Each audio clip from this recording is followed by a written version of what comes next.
बिस्मिल्लाहिर्रहमानिर्रहीम, अस्सलाम वालेकुम। This is me Aamir Nazir. Welcome to my YouTube channel. Students, BCom part 1 और पार्ट 2 की डेट शीट आ चुकी है और एग्ज़ाम्स आपके अनाउंस हो चुके हैं 24 मई से। बीकॉम पार्ट 2 का पहला पेपर है उर्दू का, और बीकॉम पार्ट 1 का पहला पेपर 25 मई को है, और इंग्लिश का पेपर है। और ये पेपर्स आपके जून के मिड तक जाएंगे। जून की 11 तारीख तक आपके ये पेपर चलेंगे। So the question is what to do now. अब हम क्या करें, पेपर की तैयारी कैसे करें, अपना स्केड्यूल कैसे बनाएं। आपके पास आज मैं ये वीडियो अपलोड कर रहा हूँ, आपके पास ऑलमोस्ट तकरीबन 1 महीना है इस वक्त, ठीक है ना। इस वीडियो की डेट से मैं आपको बता रहा हूँ, यानी आपके पास 25 से 30 दिन इस वक्त हैं। और अगर आप ये वीडियो बाद में देख रहे हैं, एग्जाम्स करीब है, तो भी मैं आपको बताऊँगा कि आपने कैसे तैयारी करनी है। पहली बात तो है कि जो अगर हम गेस्ट पेपर्स की बात करते हैं, तो जो थियोरिटिकल सब्जेक्ट्स के गेस्ट पेपर हैं, जैसे बीकॉम पार्ट 1 में इकोनॉमिक्स है, आईटीबी है, पार्ट 2 में मैनेजमेंट है, कम्युनिकेशन है, इनके गेस्ट पेपर मैं अपने इस चैनल पे अपलोड करूँगा और गाइडलाइन भी दूंगा कि आपने ये पेपर कैसे, आपने याद कैसे करना है, कौन सा ज़्यादा इंपॉर्टेंट है, कौन सा कम इंपॉर्टेंट है। तो इस चैनल को सब्सक्राइब ज़रूर करें, ताकि आपको उन वीडियोस का जो उसके बाद गेस्ट पेपर की आने वाली है, उनकी आपको नोटिफिकेशन आपको मिल सके और आप उन गेस्ट पेपर्स को भी डाउनलोड कर सकें। अगर हम टेक्निक की बात करें पेपर की, तो एक बात मेरी याद रखिएगा। अब अक्सर लोग क्या करते हैं कि जो पहला पेपर होता है ना, शुरू से उसको याद करने लग जाते हैं, और बाकी पेपर्स की तैयारी तब करते हैं जब उस पेपर की डेट आ जाती है। सपोज़ अगर आज पेपर जो सेकंड पेपर होगा या थर्ड पेपर होगा, उसके जो गैप्स होंगे हम उसमें तैयारी करेंगे। तो ये गलत टेक्निक होती है। सबसे पहले अगर आपके पास 20-25 दिन 30 दिन है, आप अपना पहला पेपर की तैयारी कर लें और साइड पे कर दें। यानी आप 3 दिन में 4 दिन में अपना, जैसे आपका उर्दू का पेपर है या आपका इंग्लिश का पेपर है, आप इसकी 2 से 3 दिन में अपनी तैयारी कर लें, या 4 दिन में मैक्सिमम। और उन पेपर्स को फोकस करें जिनमें गैप्स कम हैं और जिनकी तैयारी बिल्कुल नहीं है। फॉर एग्जांपल अकाउंटिंग हो गया, अब अपने अकाउंटिंग की तैयारी शुरू करें। अकाउंटिंग एक ऐसा सब्जेक्ट है जिसकी, जो मेरा पर्सनल ओपिनियन है, डेली आपको प्रैक्टिस करनी चाहिए। ये 9 मीटर के पेपर उसका कब है, सबसे एंड में है या बीच में है या शुरू में है। इसके लिए आपने क्या करना है कि मेरी एक वीडियो है अकाउंटिंग के ऊपर, जिसमें मैंने अकाउंटिंग के इंपॉर्टेंट क्वेश्चंस बताए हैं, और उसमें आपको वो फाइल भी मिल जाएगी जो आप डाउनलोड करके उन क्वेश्चंस को की प्रिपरेशन कर सकते हैं, उनको प्रैक्टिस कर सकते हैं। उसका लिंक भी डिस्क्रिप्शन में दे दिया है, वो भी आप डाउनलोड कर सकते हैं। आपने डेली, अगर आप बीकॉम पार्ट 2 के स्टूडेंट हैं, तो आपने 3 दिन एडवांस अकाउंटिंग और 3 दिन कॉस्ट अकाउंटिंग को लाजमी देने हैं, चाहे आप बाकी पेपर्स की तैयारी करो या ना करो। और अगर आप पार्ट 1 के स्टूडेंट हैं, तो आपके पास स्टेटिस्टिक्स और अकाउंटिंग है, principles of accounting. You have to make sure के आपने इनकी प्रैक्टिस डेली बेसिस पे करनी, बिकॉज पेपर में 1 या 2 दिन का गैप है, तो उतना टाइम नहीं होगा कि आप तमाम टॉपिक्स की रिवीजन कर सकें या तैयारी कर सकें। कितना टाइम दें, देखिए हर स्टूडेंट का अपना एक ऑप्टिमम लेवल होता है। मेरे हिसाब से कम 1 घंटा 1.5 घंटा तो आपको अकाउंटिंग को डेली देना चाहिए, ठीक है ना, जो भी आपके न्यूमेरिकल सब्जेक्ट्स हैं। थ्योरेटिकल सब्जेक्ट्स में क्या करना है, आपने हेडिंग्स याद करनी होती हैं, ठीक है ना। पहली बात तो है कि सबसे बेहतरीन तरीके का, you must understand the basic concept of what is being said in the book which is recommended to you by your teacher. And the second step, you have to make sure कि आपको जो उसकी proper headings है वो याद होनी चाहिए, ठीक है ना। जैसे टाइप्स ऑफ कम्युनिकेशन है कि अपवर्ड होती है, डाउनवर्ड होती है, ठीक है ना, इनसाइड द ऑर्गेनाइजेशन होती है, हॉरिजॉन्टल होती है, कम्युनिकेशन होती है, हॉरिजॉन्टल के साथ वर्टिकल कम्युनिकेशन होती है। So you have to be good in such concepts. अब वो कॉन्सेप्ट्स आपको पता चल के, तो उसके अंदर का मटेरियल याद करने की ज़रूरत नहीं है। You can not remember all the sentences inside the under the headings, ठीक है ना, कि जितने भी उसमें लिखा हो सारे के सारे जुमले आप याद नहीं कर सकते।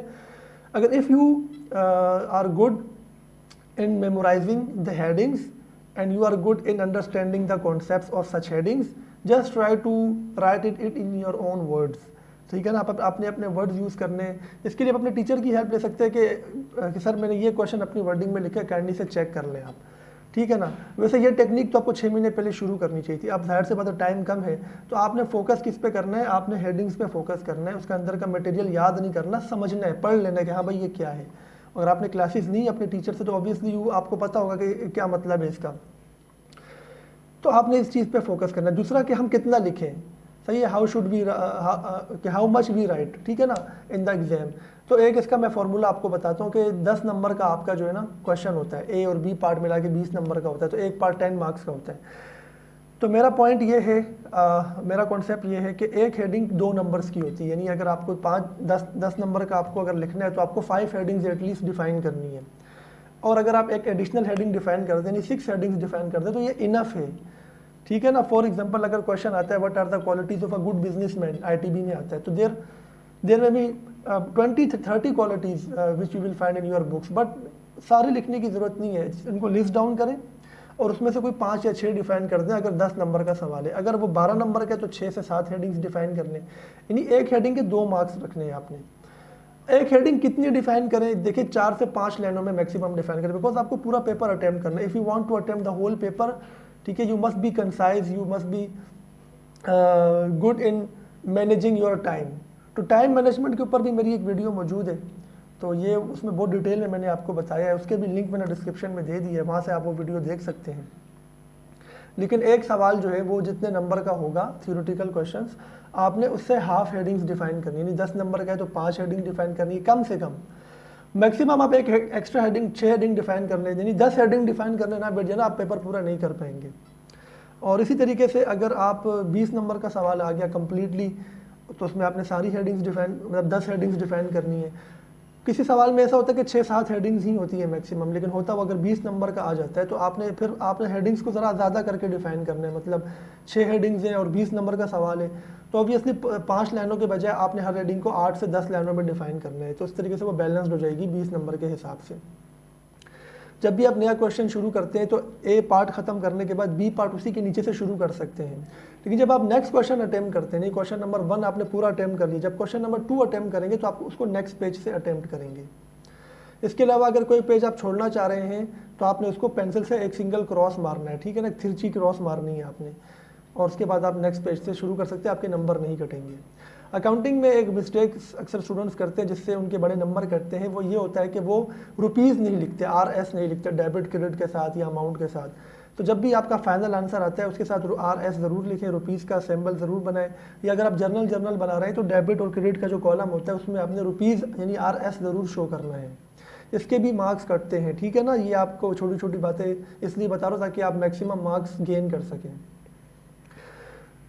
पेपर में स्ट्रेटेजी ये होती है कि हमें कितने मार्क्स लेने हैं, यानी 100 नंबर का पेपर है कि मुझे कितने लेने हैं, उस हिसाब से हम लिखते हैं। इसको चेंज कर दो, रिवर्स कर दो।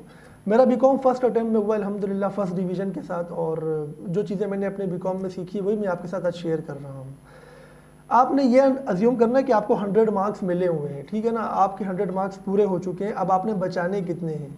जब आप सर्वाइवल मोड पे आते हैं ना तो आप ज़्यादा एफर्ट करते हैं, यानी जब आपको ऑब्वियसली जब आप को एक चीज़ बचानी होती है, एक चीज़ को सेव करनी होती है, तो आप ज़्यादा एफर्ट लगाते हैं। तो आप अभी ये अज्यूम कर लें कि 100 नंबर मुझे मिल चुके हैं, अब मुझे पेपर में बचाने हैं मार्क्स। जब आप बचाने पे जाओगे तो आप मैक्सिमम बचाने की कोशिश करोगे, आप 100 नंबर ही पूरा बचाने की कोशिश करोगे।